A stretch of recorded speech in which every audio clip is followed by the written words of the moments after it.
Today's talk would be titled as Through the Lens of Light, the Power of Fluorescence Microscopy. I'd like to highlight the current or modern advancements that have been made in fluorescence microscopy and how fluorescence microscopy is facilitating today's research.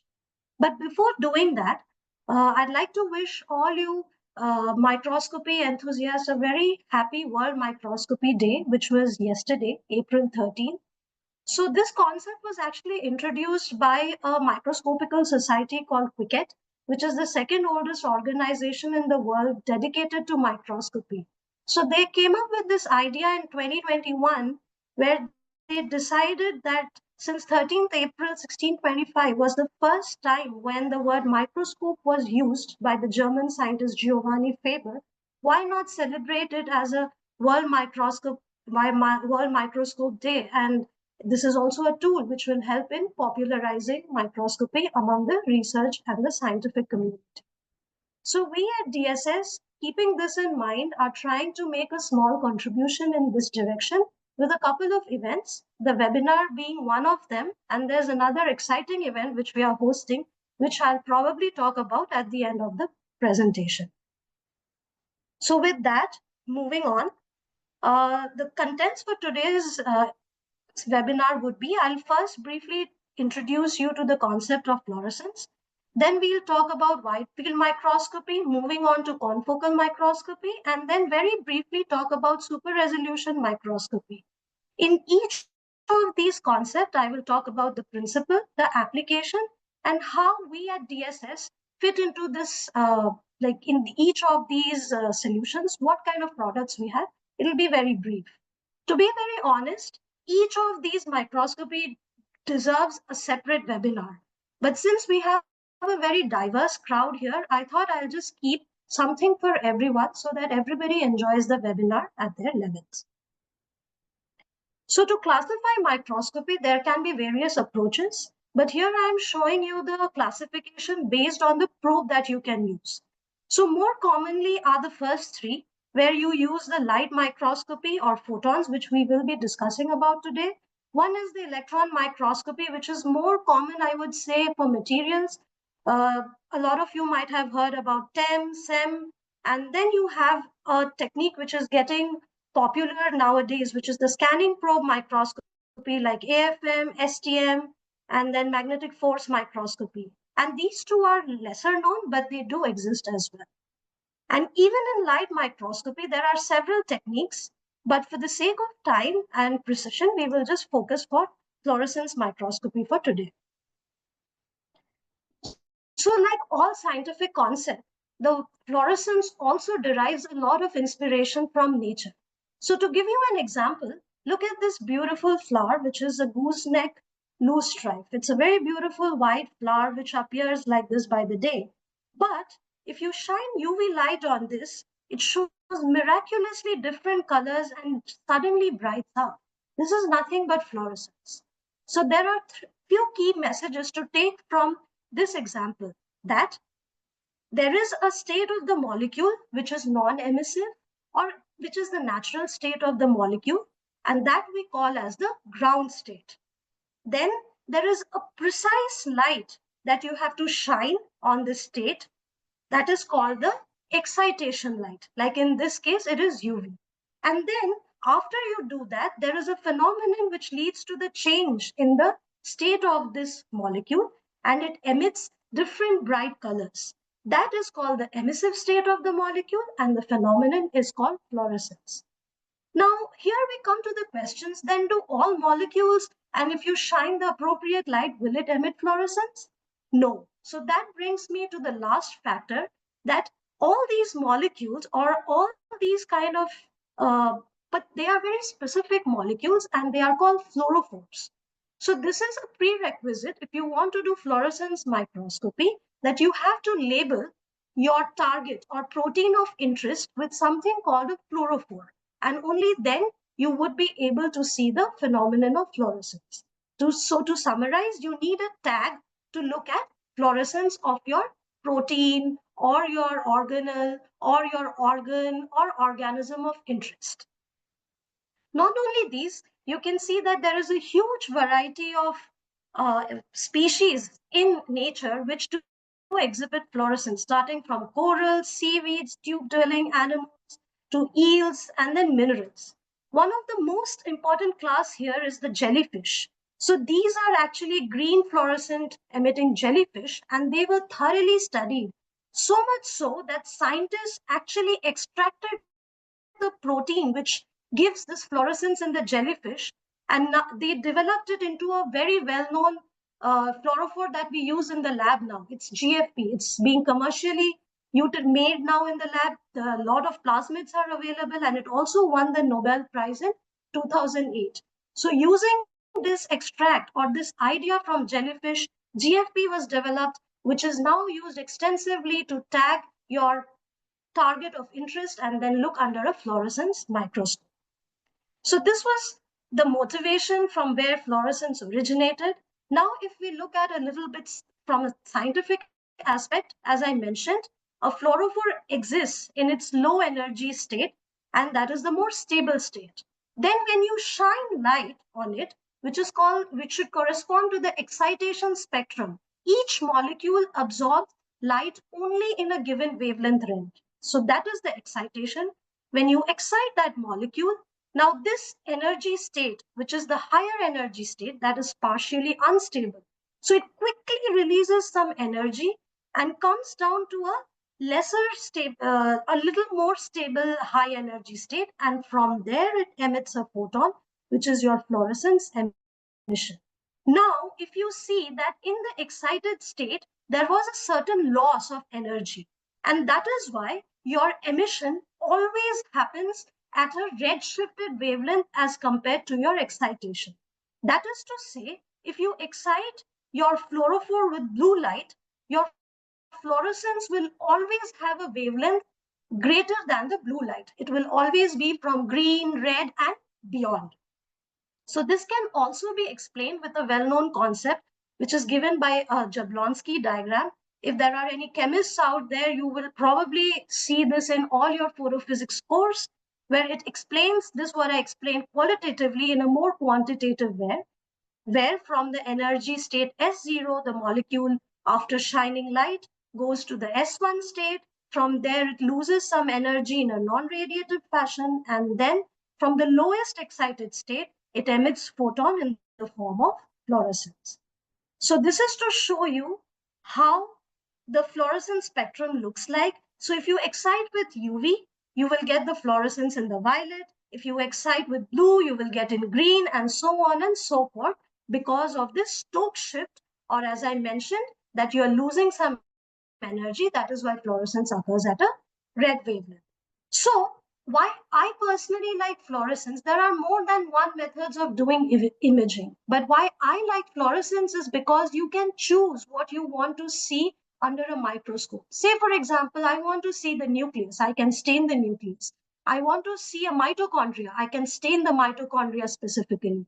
So by choosing the fluorophores accurately, by which I mean that you have to choose fluorophores such that they do not have an overlapping excitation and emission spectrum, you can visualize multiple targets altogether. So, well, as I mentioned, that one of the prerequisite of doing fluorescence microscopy is to generate fluorescence samples. How do you do that? Well, there are several stains available in the market like DAPI, MitoTracker, LysoTracker, which go and stain these particular organelles. The more common or the prevalent method, which is used by a lot of scientists across the globe, is immunostaining, where you have a target protein and then you choose appropriate primary and secondary bodies. In a lot of cases, either the primary is directly attached with the fluorophore or you attach the secondary with the fluorophore.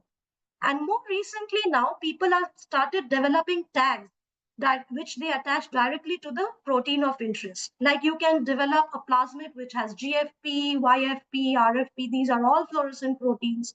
Or there are tags like halo tag and snap tag, which go and attach to the protein of your interest, and then you can add fluorophores to them to visualize fluorescence.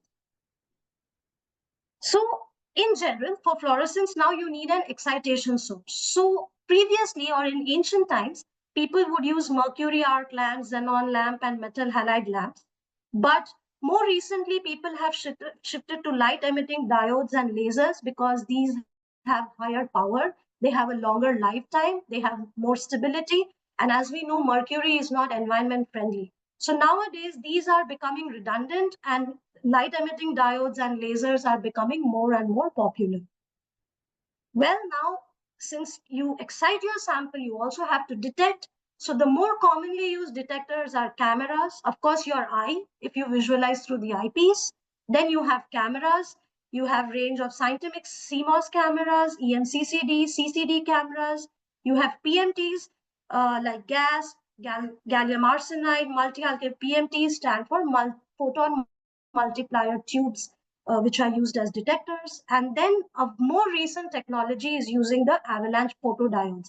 And in some cases, they use a semiconductor-based avalanche photodiodes, which are more stable, have a longer lifetime, and they do not degrade, or their efficiency do not degrade over a period of time. So with this, I'll move to the first segment of the microscopy techniques, which is the wide field microscopy. So the basic principle of wide field microscopy here is you illuminate the whole sample at a time, and then you collect the fluorescence from the whole sample at a time. So as you can see here, although this is your focus area, since you do not have anything to filter out, you do get a little bit of the background as well from your sample. So, but this is much gentler on your sample, and it is a much faster technique because it's a single shot technique where you illuminate the whole sample and you collect the fluorescence from the whole sample. The light path, or this is how a conventional wide field microscope looks like. So in this, if I look at the light path, you will have an excitation source, which is most commonly a white light source like a white light LED nowadays. From there, as I mentioned, to excite your fluorophore, you need a particular excitation, like you need only a particular wavelength to excite your fluorophore. Say in this case, let me take the example of green fluorescent protein, which absorbs light in the 488 nanometer region, which is the blue region. Then you have a dichroic mirror. So the properties of these beautiful mirrors are that they reflect a particular wavelength and transmit a particular wavelength. In this case, it will reflect the excitation light or the blue light, and it will transmit the green light or the fluorescence. So let's see. You see, you have a blue light because of this excitation filter, which is being filtered out from the white light.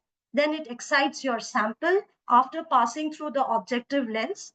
So all your microscope, probably this is one of the very important parts in a microscope, which is the objective lens, which is used to collimate and focus the light on your sample. And also, if it is an inverted microscope, the same objective lens also collects the fluorescence and focuses it to the detector. Now, again, your sample may emit in different wavelengths, and say you are interested only in the green wavelength, what you would do is you would put an emission filter, and from there, the signal goes to the detector. So this is how a filter cube, a typical filter cube in a fluorescence microscope looks like. It has three major components. One is your excitation filter, which filters out the excitation. Then you have the dichroic mirror, and then you have the emission filter, which filters out the emission wavelength. So now we come to what products or some product lines that we have in this particular microscopy technique.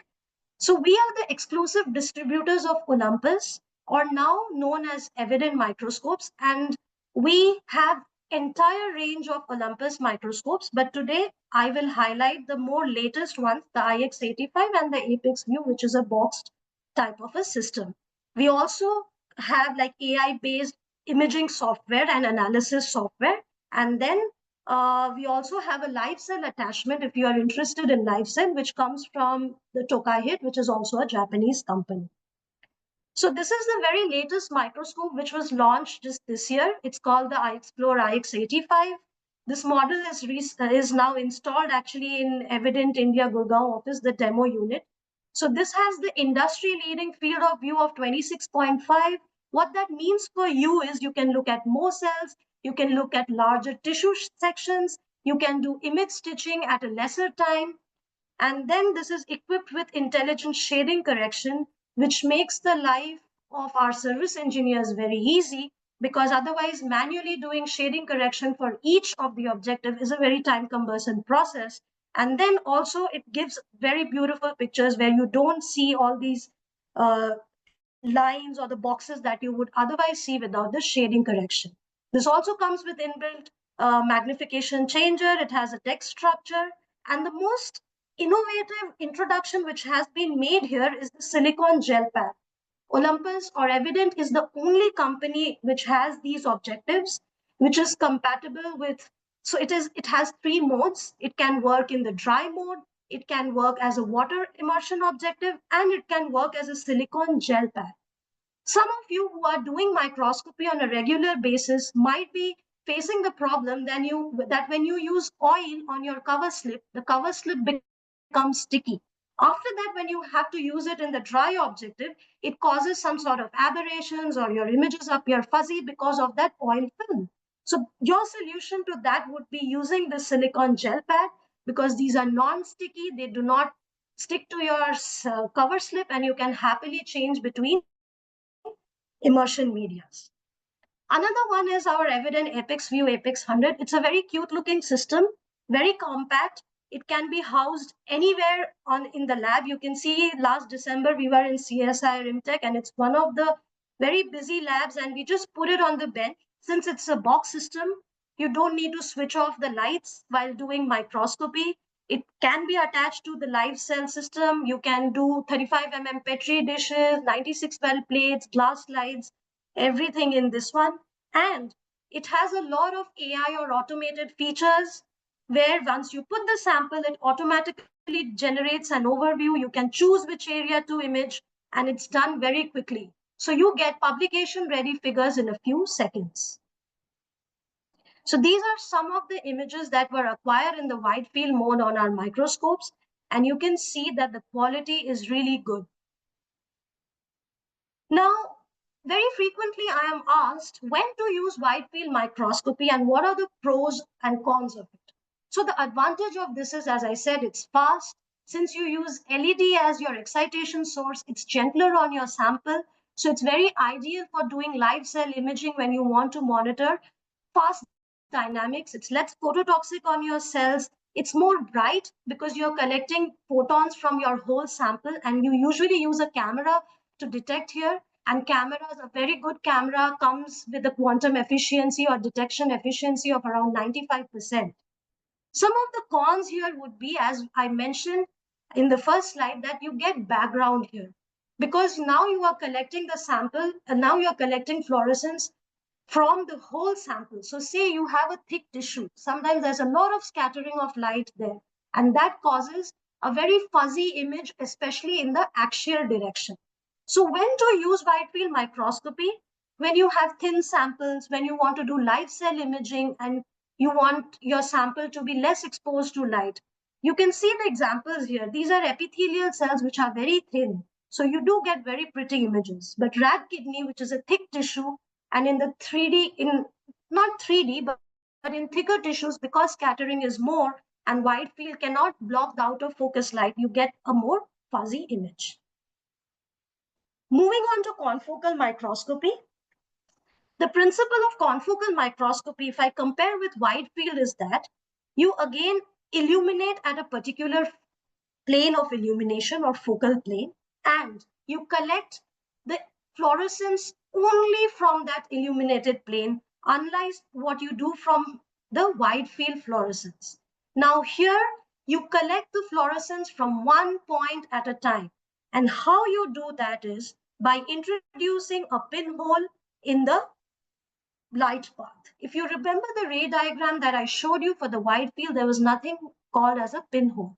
What this pinhole does is it blocks out of focus light from your objective focal plane. For example, look at my cursor here. Say this is where your sample is located, and using a laser. So instead of LEDs now, you are using lasers. So this is another difference between wide field and a confocal. In lasers, you use LEDs, whereas in confocal, you need a tightly focused beam. So you need lasers here. So, and laser is a point source of illumination. So for example, this is where your fluorophore is located, and this is where it is illuminating. So it passes through the dichroic mirror, and through the pinhole, you can see it passes through the pinhole and it is collected through the detector. However, you might have fluorophores located just above the focal plane. In wide field, you would see fluorescence from here as well, because you're collecting the whole plane altogether. But if you see in confocal, what happens is the pinhole blocks the light from this out of focus fluorophore. Similarly, say you have a fluorophore just below your illumination plane. The pinhole again blocks this out of focus light. So this gives you much sharper image, because now you're reducing the image blur. So this is what is the function of a confocal microscope, where it blocks out of focus light, reduces the image blur, and produces sharper image when you compare that with a wide field microscope.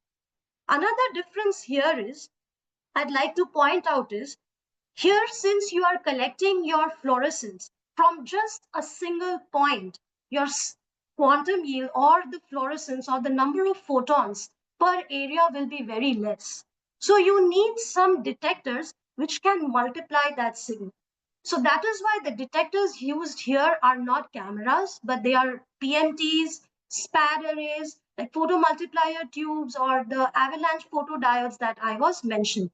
So these are the three main differences between wide field and the confocal microscope, where you use the laser instead of an LED, you use a pinhole to block out of focus light, and for detection, you use PMTs instead of using a camera. So you see, this is the mechanism. In your microscope, there are several optics, and diffraction is a phenomenon in physics which cannot be avoided. So because of diffraction, you see this is your sample, but what your detector sees is this fuzzy rings. So this is your sample, and then what it generates are several higher order diffraction patterns called airy disks. Now in wide field, you can't block these airy disks, and so you see a blurred image. Whereas in confocal, by introducing the pinhole, you can block these airy disks to get a sharper image. Now, the cells are not single point objectives.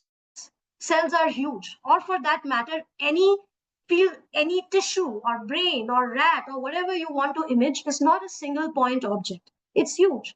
So just now I mentioned that in confocal microscopy, or more specific laser scanning confocal microscopy, we illuminate a single point and collect the fluorescence from a single point. But I need the image of the whole sample. How do I do that? That is done by what are called as the galvo scanners or resonance scanners. So basically, these are scanners which moves the laser across the field of view point by point or pixel by pixel, and then collects the information from each pixel and then reconstruct the image. So when do we use a galvo scanner?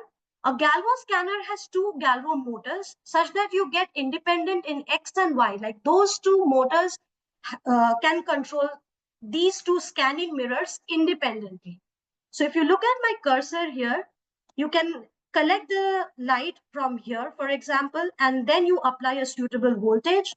The scanner moves horizontally and you collect the fluorescence from here. Similarly, you apply suitable voltage and you collect the fluorescence from the right of the sample. And then this process goes on and you construct the image. This is called raster scanning. And this is how you get a fully compiled image. And that is called as the laser scanning confocal microscope technique. Now, galvo scanners give you more flexibility because, as I mentioned, they have two motors and you have XY translational independence. However, these are slower because because you have two mirrors and each of the mirrors function independently, but they give you higher resolution. But say, for example, you want to look at faster dynamics. In that case, we use resonance scanner where we fix one of the mirrors at a fixed vibration frequency that gives you less signal to noise ratio. That is, you lose on the resolution, but you get faster imaging because now only one mirror is engaged in the scanning of the lasers.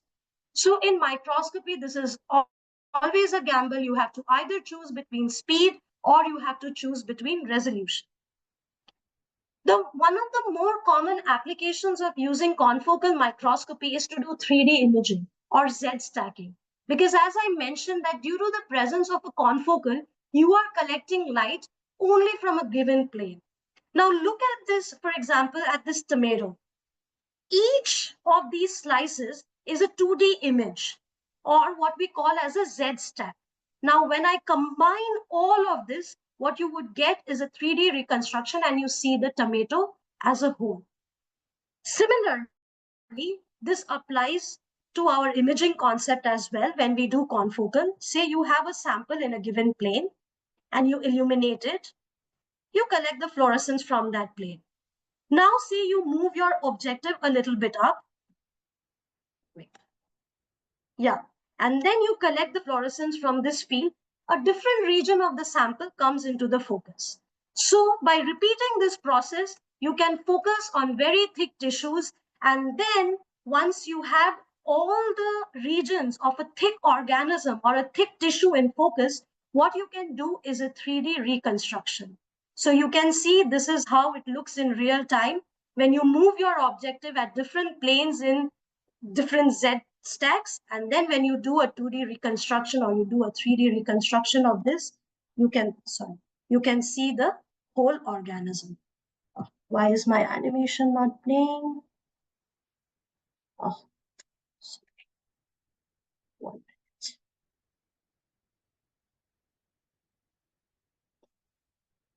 Sorry, this animation is not playing. Otherwise, I would have shown you a nice 3D view of this fully reconstructed tissue image.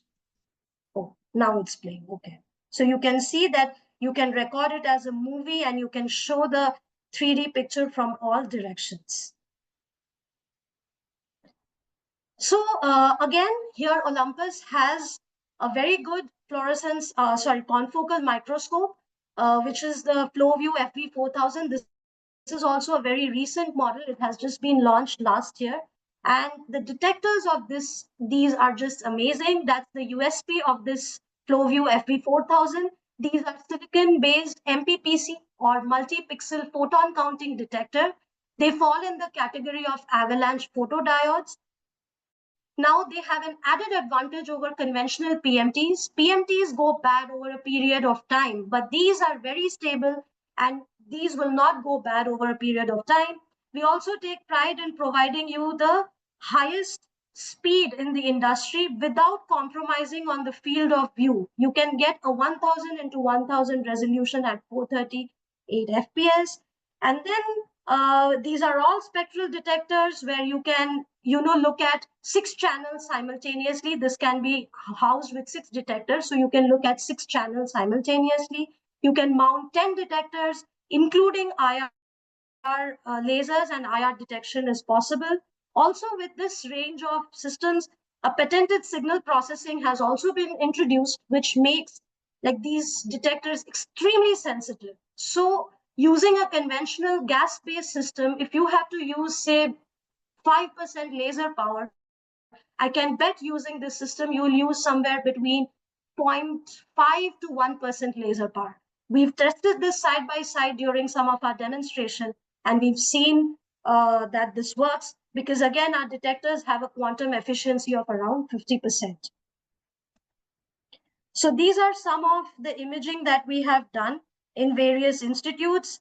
So you can see this is how a 3D cancer tissue spheroid, and then this is a 3D biofilm live dead assay, and this is a goat gut which has been layered with a nanoparticle layer. So you see, this is the advantage of confocal over wide field, where you were not able to do thicker tissues or you were getting fuzzy image in the wide field, but here you get sharper image, you can get a 3D reconstruction. So this is what is the advantage of confocal microscopy, that it produces sharper images, it has 3D imaging capabilities, optical sectioning is great, and then you can go for quantitative imaging, like you want to look at co-localization, you want to calculate your protein subcellular localization.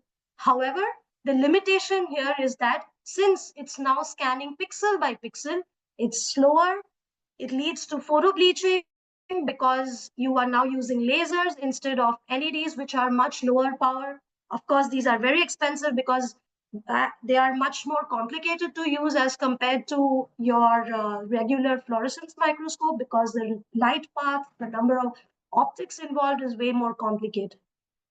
So when should you use confocal microscope? Of course, when the lab gets a good funding. But apart from that, when you want to image thick tissues, when you want to generate a 3D imaging, you want to do layer by layer, and you require high image and precise localization. This is a comparison of a fixed kidney tissue where you see in wide field versus confocal. In confocal, you get a much sharper resolution. Now, moving on to super resolution microscopy, I'll just briefly touch upon this because this is, I would say, this technique itself requires a full 1 hour or even more lecture to explain the developments that have happened in this field. But since a lot of people are now not satisfied with even confocals, they are trying to go beyond that. Let's talk a little bit about super resolution microscopy. Before going to that, let's talk a little bit about optical resolution. Well, we have microscope, we are doing imaging, but well, what is the resolution of my microscope? How do we determine that? That is actually given by what is called as the Abbe's diffraction limit. It's given by lambda divided by 2 Na, where Na is the numerical aperture of the objective that you are using. So basically, higher the Na or higher the magnification of the objective that you are using, better the resolution you will get. By resolution, I mean here, what is the minimum distance between two objects that your microscope can resolve? So people who do microscopy, you would see that the images that you get with a 4x microscope, by 4x I mean the magnification, versus a 100x objective, which has a higher Na, you get much sharper image, better resolved images. So now, however, as I mentioned, that all the optics that are used in these microscopes are limited by a phenomenon called diffraction. And given by the laws of diffraction, the limit is called as the diffraction limit in the terms of microscopy. And that, when you calculate, is around 200 to 250 nanometer in XY direction. And it's 3 to 4 times worse in your axial direction. So till now, we discussed about wide field and confocal. Both of them are only able to resolve structures which are separated by 200 to 250 nanometer in XY. But you see, there is a huge domain. Like if you look at this domain, left of this 200 to 250 nanometer region, there are organisms or there are organelles or there are proteins which need to be resolved beyond this. So that's what is called as the super resolution domain.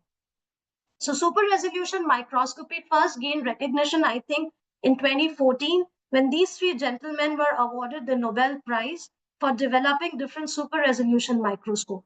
Well, they did not defy physics because diffraction still occurs and you have no way to avoid it. What these three scientists did were finding ways, something around diffraction. They played around diffraction and came with methods how you can like cheat, or I would say, yeah, cheat nature. I think that's a fair thing to say. So you see, if I look at this structure under a wide field or a confocal microscope, this is your diffraction limit, where the limit would be 200 to 250 nanometers. Now, since you cannot do anything about diffraction, what these gentlemen came up with, why not manipulate the excitation light and use pattern illumination? That gave rise to a technique called STED. Or why not manipulate the sample and tune the photophysics? So that gave rise to single molecule localization microscopy, which are more commonly known as STORM and PAR.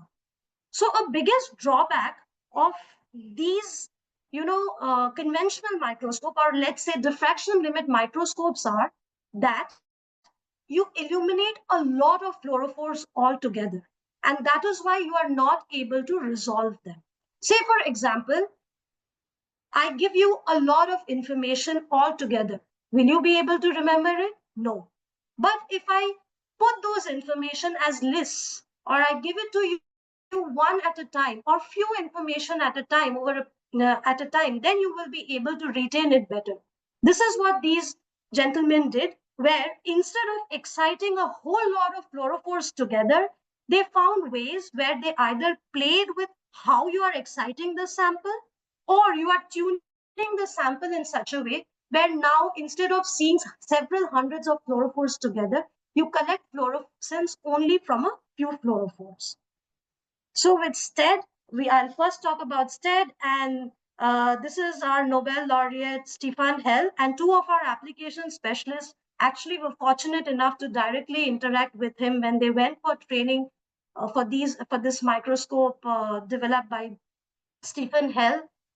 They had a direct interaction with them. So the concept of stimulated emission depletion microscopy, or STED, is use a donut to switch off the fluorescence. What do I mean by that? Here, using a beam shaper, what you do is you generate something like a donut like this. So now instead of having one laser light, you have two laser lights. One which excites your sample, and the other donut shape which de-excites or shuts down the fluorescence from your sample. So now in conventional microscope, you have only one laser beam and you are collecting the fluorescence from the whole region. But when you introduce a de-excitation beam by introducing this donut, you are now collecting fluorescence only from the center, because rest of the fluorescence you have shut down. So if you look at the schematic here in confocal, you see you are exciting several fluorophores, and that is why you cannot collect the information from two very closely spaced fluorophores. Whereas instead, you are now depleting most of the fluorophores and collecting fluorophores only from the center of the donut. And that is why you are able to resolve the structure much more nicely. You get much more finer information. Now, how efficiently or what is the resolution of these STED microscopes actually depends on the shape of your donut. Larger the donut, smaller will be your excitation area, more will be the precision, or more will be your STED resolution. So this is Stephen Hell's company, the Nobel laureate himself, which goes by the name of Aberrier. And DSS is actually proud to be associated with them, where we are able to market their products in India and bring it to researchers like you. And they have several lines of their products, starting from the very compatible plug and play system of Steadicon. Then there is a fully functional module of facility line, MinFlux, and very recently, they launched something called a Mirava, which is a combination of all these three facilities. So again, the resolution Steadicon is somewhere around 75 nanometers. But please note here, you were at 250 nanometer. With this microscope, you came as low as 75 nanometer, which is amazing. And with the others, you can go to 30 nanometers and 10 nanometers as well. So I'll just give you the example of the versatile Steadicon. So this is a very fascinating plug and play setup which you can mount on any existing microscope that you have in the lab. It can be from any company, Olympus, Leica, Zeiss, Nikon, whatever. It has to be a wide field microscope, and you just put this attachment and you can convert that to a confocal and STED microscope. So this is one of a very unique product, I would say, available in the market. So why should we do STED, or why should we do super resolution microscopy? So if you just look at this example here, these are two Golgi proteins. Now, if you look at the confocal panel on the left, you see that the distribution of protein A and protein B appears the same when you do the merged image. But when you do the STED, or you go to the super resolution domain, you are actually able to distribute between the two protein distribution, where protein A appears to be everywhere, whereas protein B appears as sharp punctate structures. Similarly, if you look, this is the nuclear pore complex, which comprises of 8 subunits. In the confocal, it appears just as a fuzzy image, whereas if you do STED, you are able to resolve each of the components of these nuclear pore complex. Now, again, every concept comes with advantage and limitations. Now, advantage is, of course, you're getting a 5-fold enhancement in resolution, and imagine the wealth of information that it unfolds. There was so much things that scientists had assumed before we had achieved this resolution, which after the introduction of STED, SMLM were proved wrong. And then since it's a confocal based system, you can do live cell super resolution imaging, you can go for 3D imaging. But since now you are actually bleaching your dye, or you are using another STED beam to actually turn off the fluorescence, you need highly stable fluorophores. Your regular fluorophores will give you good resolution, but it might not be that great, or it might not reach the expectations that you are having. So you really need very high dyes. Again, the better resolution you opt for, the price goes up. And again, since your excitation region is very small, you get a very small field of view, you get very less information. Regardless, the information that you get is, I would say, very beautiful or makes a lot of sense scientifically, but that leads to a higher acquisition time because you are looking at smaller field of views per image. Moving on to single molecule localization microscopy, you have these two gentlemen who contributed to them and won the Nobel Prize, but I would also like to acknowledge Professor Shawe, who just by 1 month lost on she was just 1 month late in developing STORM, and she lost out probably on getting the Nobel. Otherwise, probably she would have also been there on the Nobel. I'm assuming she would have been there as a Nobel laureate too. So the principle of single molecule localization microscope is to make molecules blink.